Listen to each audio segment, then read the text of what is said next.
Today is deadlift day. Special edition Saturday. Nothing but deads. Build some power, build some strength, and put it all together to stimulate growth. So we got it all set up here. I find, along with deads, a few sets of warm-ups on squats is ideal for getting that body right. So today, that's what we're doing. Going to lock and load. So here we go.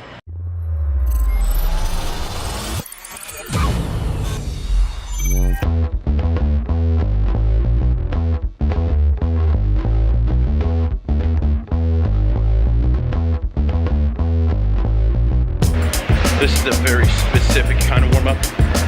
Nothing too intense.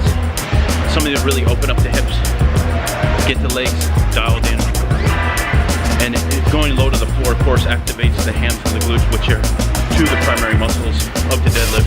A lot of people think it's mostly a back exercise. Well, that may be true, that there is a ton of back involved. It's a full body exercise with primarily the glutes and the hamstrings that are doing the driving. So if you're doing it right. So going to the floor on those squats really helps me open up. I'll alternate a couple sets, squat dead, and then we'll get into the work. Hey everybody, welcome back to another episode of Gainer's Paradise. Today, episode 3, we're talking about deadlifting for bodybuilders. Getting that balance of incredible strength with building that mass that we all are really going for. So there you saw me do my first round of squats, very light, very low. Here I'm doing my first set of deadlifts, very light, very low pace. And I keep the same cadence regardless of the weight. So you'll see that in this video that I keep a balanced cadence on my reps on deadlifts specifically, no matter how heavy I go.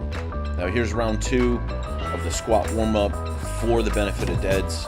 This will be my final warm-up set on squats, as I don't want to wear out my body. I just want to warm it up. So you can see I go ultra low, take a pause at the bottom, and really activate those necessary deep muscles that I need to get a heavier deadlift. So round 2 on the deadlift, you'll notice my overhand grip. I do have an overhand grip with a conventional stance. This is my most comfortable position. And I mean comfortable meaning I'm doing this for strength and mass, so I want to find a very beneficial position for me to get that done. So we're throwing another plate. Again, overhand grip. The pace is the same, just a nice rhythm on the down, touch and go on the way up. There's some people that stop at the bottom. There's some people that drop the weight on the downside. I've never been like that. I really think there's a lot of benefit to controlling that downside and even keeping the tension for the entire set on the muscles that work for the deadlift. So again, we went up another plate, same pace, same stance. Everything is pretty much cookie cutter. It's just the intensity that's going up.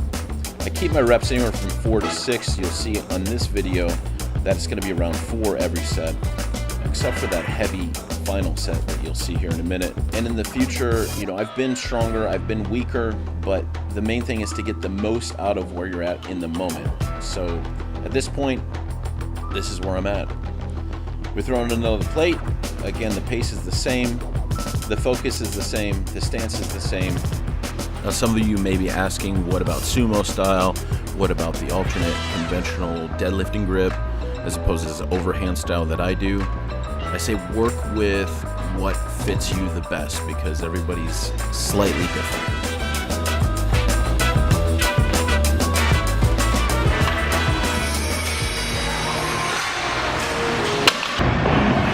And finally here, our heaviest set and our finish on the heavy work.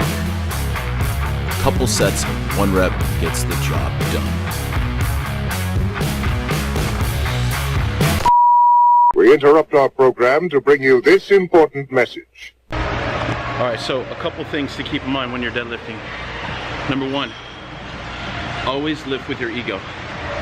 The ego is the strongest part of your body, and you always move more weight if you do that.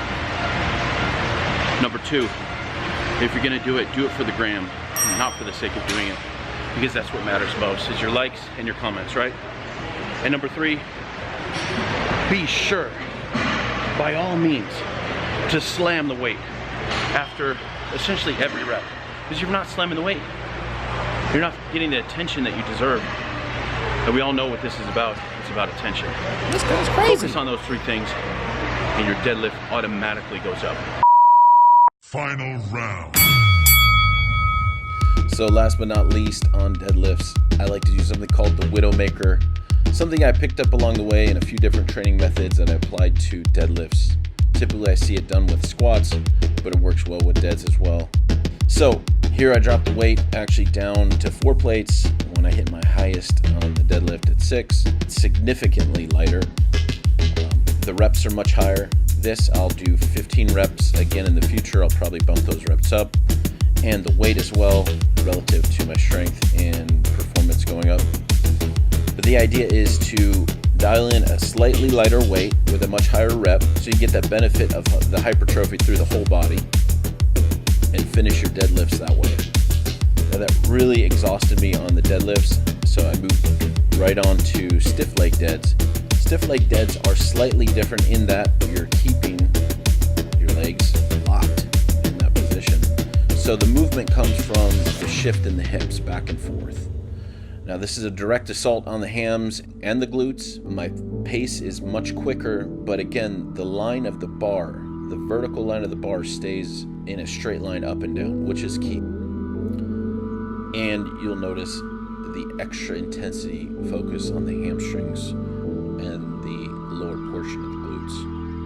And then for the finish of the workout, I like to do something called super squeeze reps. These reps are nothing more or less than a long static hold followed immediately by repping the same weight. So here I do a true 30-second hold. You won't see on the other side of me that I have a stopwatch counting 30 seconds. As soon as it hits the 30-second mark, I go immediately into 10 reps. I do a couple sets of this. My legs are pretty cooked at this point. I'll increase the weight each time. So keep in mind, when we're talking about deadlifting for bodybuilders, you want a good rep range to fire off not only the strength processes, but also that muscle growth stimulating process in your body.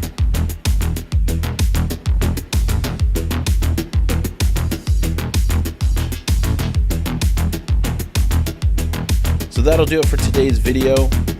Again, thanks for watching. If you liked what you saw, be sure to hit that like button. Also subscribe, because I do post videos every single week.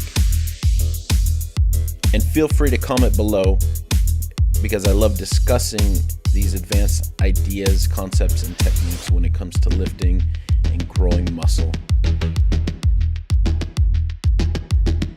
Until next time, train to gain and have an amazing day.